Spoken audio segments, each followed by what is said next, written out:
On today's Into Your Head number 730, lots of stuff.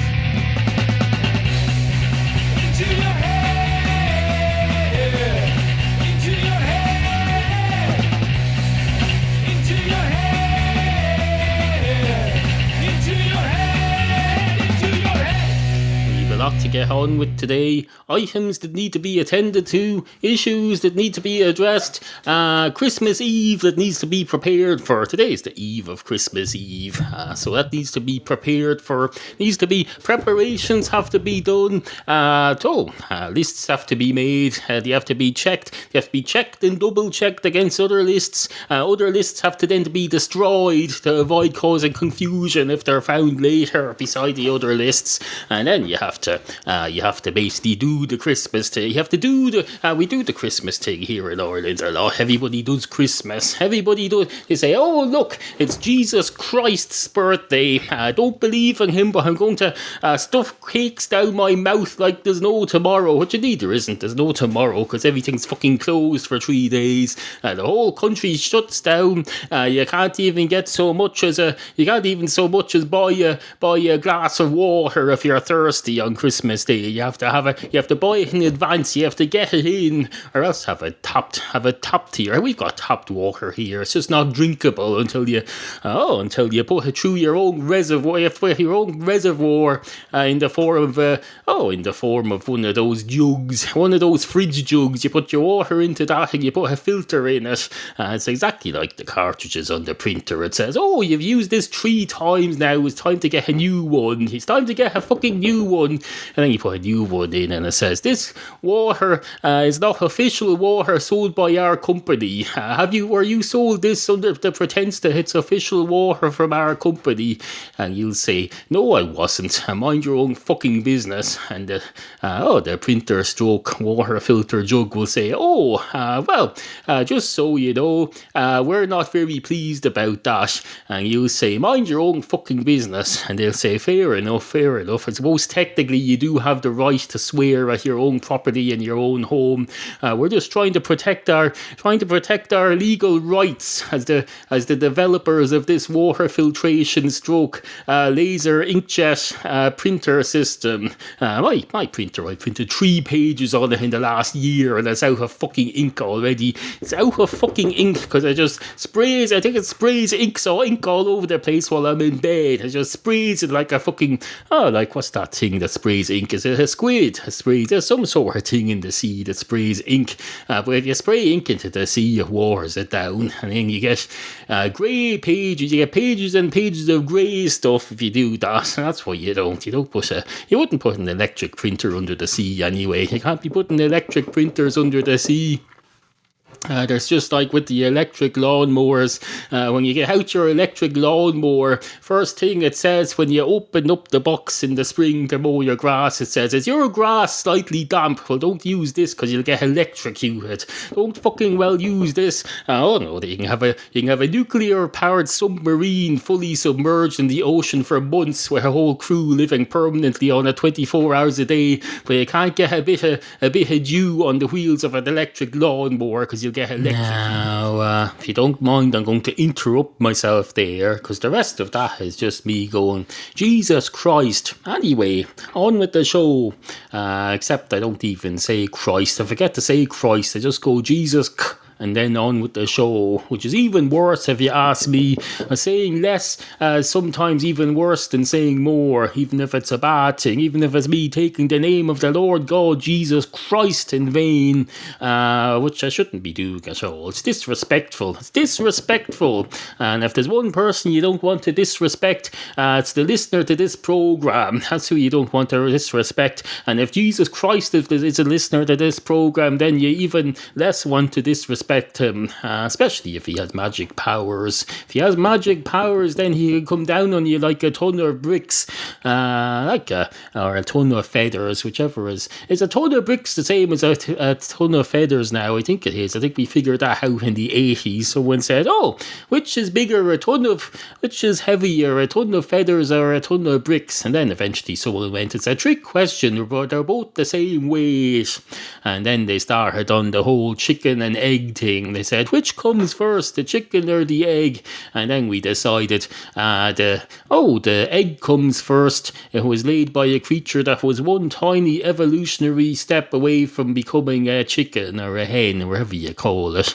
And then we all got on with our life. We moved on with our lives, and now we've got flying cars. We've got flying cars all over the place, all over the round and round the globe. It's just that they're called helicopters. They have a new one that's called a drone now as well. He got ahead of us there. He said, oh, there's the helicopters. Next we'll have flying cars. But no, they skip straight to the drones that bring packages to your door. There is apparently no happy medium. You either have a big professional helicopter that the vast majority of us will never be able to get our hands on, or else you have a drone that can't even carry people. Surely to Christ there must be some happy medium. Apparently not, no. Apparently not, no. Apparently not, no. Apparently not. Does that sound good? Apparently not, no. Apparently not, no. Not no. Nobody ever says not no on its own. But if you say apparently not no, then that's completely legit. You just have to add apparently in front of it. Isn't language great? I think it is. Language is great. Maybe your language isn't, but mine is. Maybe you speak a different language than me. So you're probably, this is your second language then. So maybe you're not understanding much of this. In which case, don't be judging it until you can. Anyway, on with the show. 2 Christmases walk into a bar. One of the Christmases goes straight up to the bar counter and says, hello, happy Christmas to you. And the man behind the bar says, sir, I think you've had enough to drink, if you don't mind me saying so. And the Christmas says, no, I'm just wishing you a happy Christmas. And the man behind the bar says, you look more than happy to me, you look pissed out of your mind. And the Christmas says, well, that's what Christmas is all about. Christmas is all about getting pissed out of your mind, pissed off your head, pissed out of your, I can't think of any other analogies. It's strange, isn't it, how all the analogies for getting too much alcohol into you involve urinating, getting urinated out of my head. That's what I'm doing. I'm getting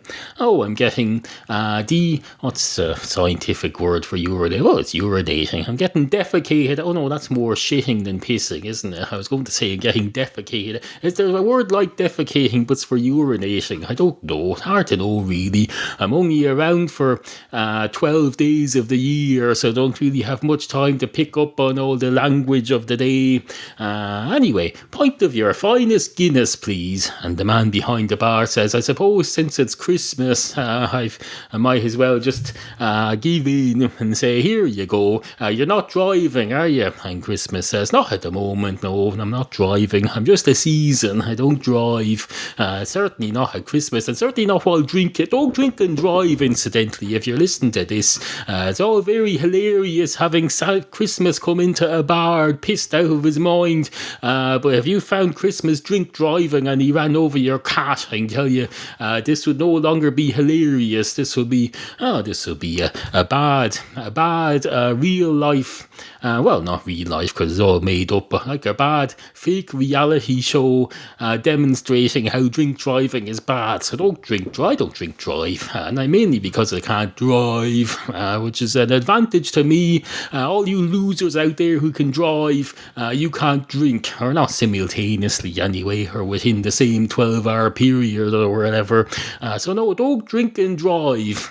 This is getting a bit preachy, isn't it? It's not meant to be preaching, it's meant to be a request. I'm requesting that you not drink and drive. Is that too much to fucking ask?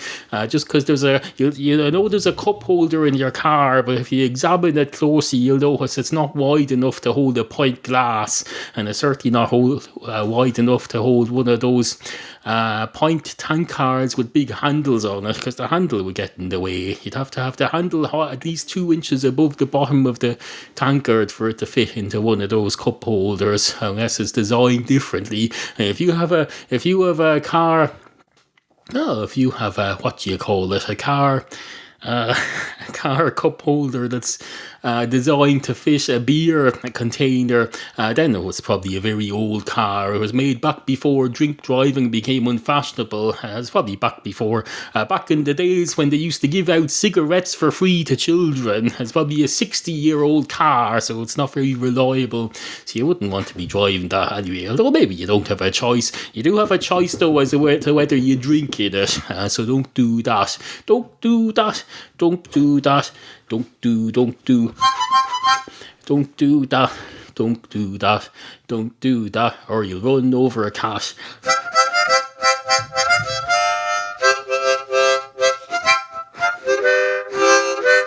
Now, it's funny you should mention driving, which I think you'll find I did. I did. I wasn't saying you did. I was saying I did. I said it's funny you should mention driving. I was talking to myself. I was talking to the only person here who's saying anything. So just because I say you, it doesn't mean I'm talking to you. It just means I'm talking to whoever I'm directing the you at, which is me. I'm talking to him. It's like when you tune into an interview show and David Letterman says to your man off Who Wants to Be a Millionaire, he says, hello you. It doesn't mean he's talking to you, the viewer. He's talking to the person who he's talking to. So don't be getting all up on high and mighty on your high. Not as a high horse. But you get to... Anyway, I know what you're thinking there.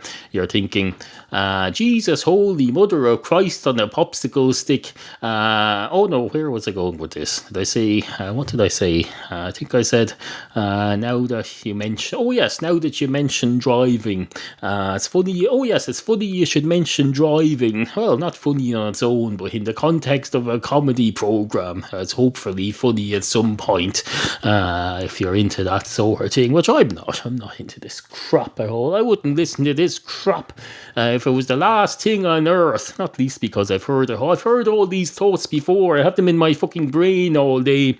I go to sleep at night and I have fucking nightmares directed by what's his name, the Kill Bill, Quentin Tarantino fella. I have nightmares directed by him about all these thoughts, so I don't need to hear these thoughts on a freaking podcast. I'd rather go and listen to other podcasts. Now, I know those of you in the sales industry are thinking, he's not selling this at all. He's telling people he'd rather listen to other stuff.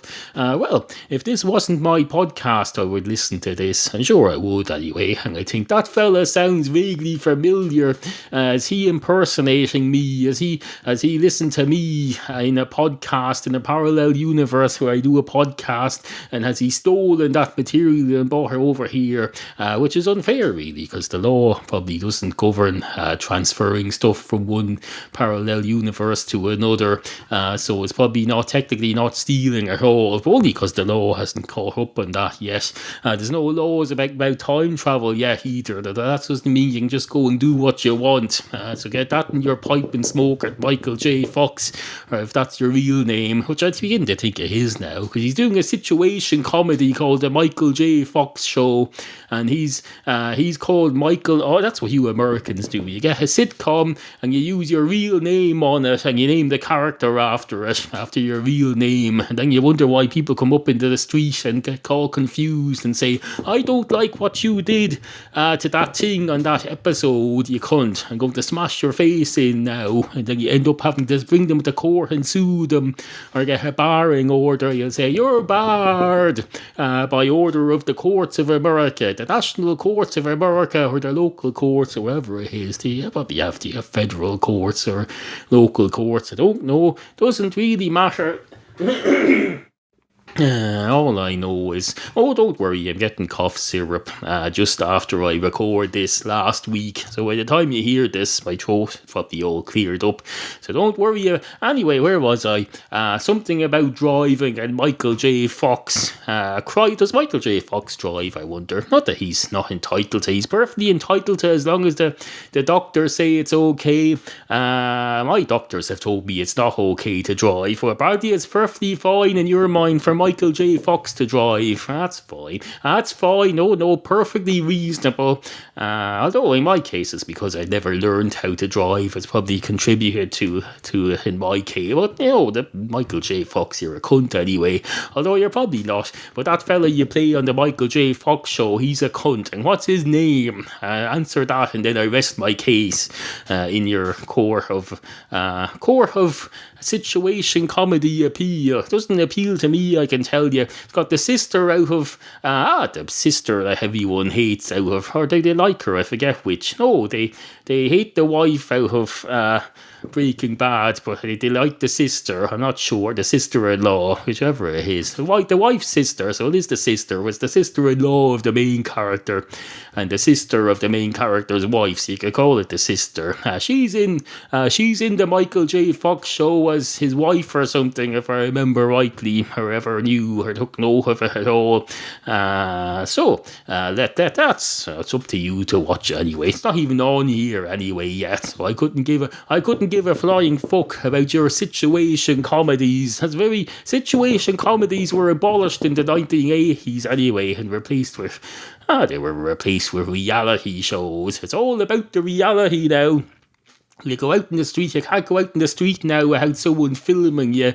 They say, hello, I'm making a reality show, and these people that follow me around, they're filming me. They're making a behind the scenes of the reality show for the +1 channel, or the 1extra, the 3E extra entertainment channel on digital only. If you get a digital area out now, you can get a digital aerial on your roof, you can get extra channels. They say, here's the channel, and here's the extra channel. It's a little bit extra. We're putting a little bit extra your way. We're going to shove some extra content down your mouth. You've watched this program now watch this spin-off that we put on the other channel. We say it's time for the extra factor. It's a pile of crap. Absolute pure unmitigated drivel. There's nothing to mitigate it at all, unless you count the fact that it's only there for entertainment. It's not freaking Shakespeare. You don't need to critique everything. Sometimes people just want to sit down and be entertained and not have to think for a few hours. Same as alcohol, except it's not dangerous to watch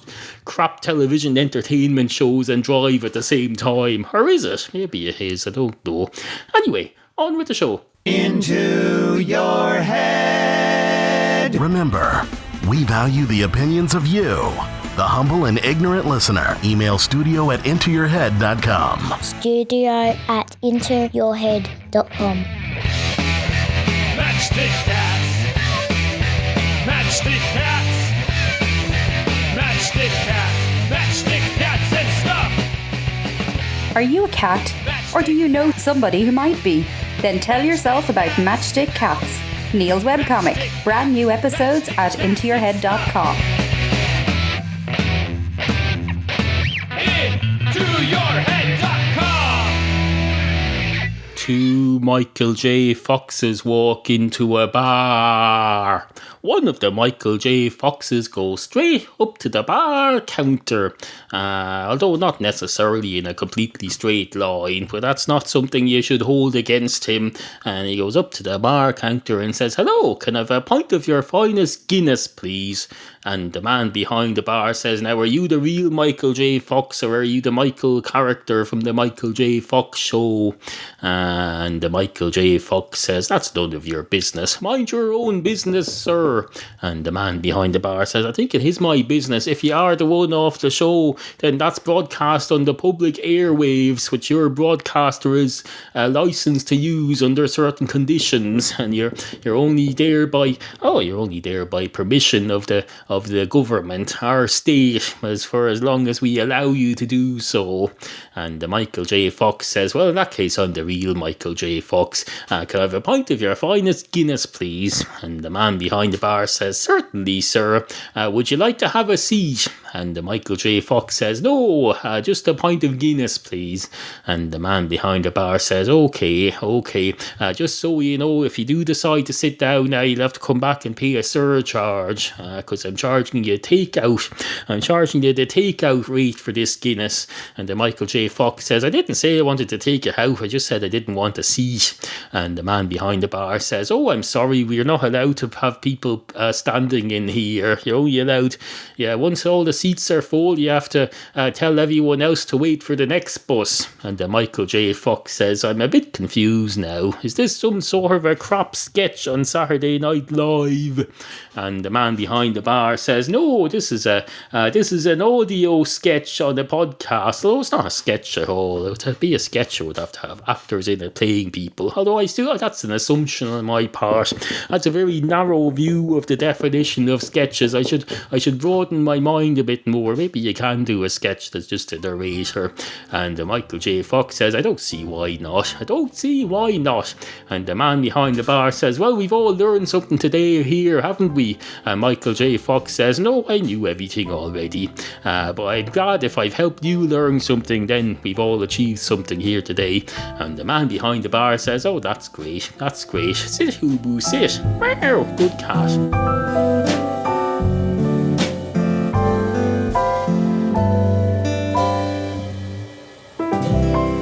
Sit, Rhodey, sit. Good cat.